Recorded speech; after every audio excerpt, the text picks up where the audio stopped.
걱정 많은 당신을 위한 최고의 조언. 매사에 걱정과 불안이 끊이지 않는다면 램프 증후군을 겪고 있을지도 모릅니다. 램프 증후군을 겪는 사람들은 대체로 모든 부정적인 요인들에 대해서는 과대평가하고 긍정적인 요인들에 대해서는 과소평가하는 것이 특징인데요. 이런 불안장애는 마음의 여백이 없고 실수 없이 잘 해내야 한다는 강박관념이 불러오는 과잉 근심 문제 중 하나입니다.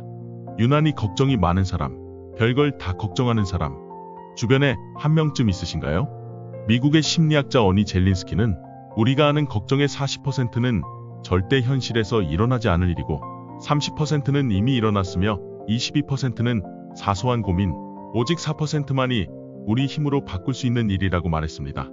즉 96%의 걱정은 할 필요가 없다는 것인데요. 그럼에도 불구하고 걱정을 달고 산다면 램프 증후군을 겪고 있는 건 아닌지 의심해 볼 필요가 있습니다. 램프 증후군은 이름만 들어서는 어떤 증후군인지 종잡을 수 없는데 바로 알라딘이 요술램프 지니를 불러내듯 실제 일어날 가능성이 없는 걱정을 수시로 꺼내는 현상을 말합니다. 심리학적 용어로 과잉 근심 증후군이라고도 하는데 이와 가장 가까운 의학 용어로는 범불안 장애가 있습니다. 다음 질문을 통해 내 상태 또한 램프 증후군을 겪고 있는 것은 아닌지 한번 점검해보는 시간을 가지는 것도 좋습니다.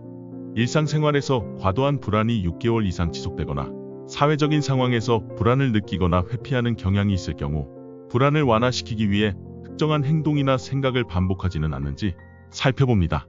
또 불안으로 인해 일상생활이나 사회활동에 지장을 받고 있거나 신체적으로 증상이 발현된다면 이미 램프 증후군을 겪고 있는 것일 수도 있습니다. 특히 요즘 현대인들에게서 많이 보이는 램프 증후군은 사회 구조적 문제로도 지목되고 있는 이슈 중 하나입니다. 사회가 핵가족화 고령화로 바뀌어가면서 개개인이 공동체의 보호를 벗어나 불안과 공포에 그대로 노출되기 때문입니다. 또 각종 SNS에서 사건 사고와 재난 소식을 쉽게 접하면서 예측할 수 없는 위험에 더욱 민감해진 것도 사실입니다. 실수 없이 잘 해내야 한다는 강박에서 나오는 부담감이 과잉 근심의 문제가 되며 현재를 불안하게 만드는 원인이 되기도 합니다. 쓸데없는 걱정과 염려로 스스로를 괴롭히기보다는 일상에서 발생하는 스트레스를 적당히 관리하면서 작은 일에도 성취감을 느끼는 자세가 필요합니다. 범불안 장애는 선천적으로 타고난 기질도 있기 때문에 평소 불안을 느끼며 걱정에 집착하기보다는 현실 생활에 잘 적응하도록 노력하는 것이 필요합니다. 명상이나 스트레칭, 근육 이완법도 몸의 긴장을 풀어주는 데 도움이 되며 혼자 걱정에 사로잡혀 있기보다는 산책 같은 활동을 하는 게 도움이 됩니다. 매일 과도한 걱정을 하고 있다면 감정일지를 써보는 것도 좋은데 감정일지를 쓰다 보면 자신의 사고 패턴을 파악할 수 있습니다. 자신의 생각이 비합리적이라는 것을 인지하고 부정적인 감정을 선택하는 오류를 줄이면 상황을 객관적으로 바라보는 능력이 자연스레 길러집니다.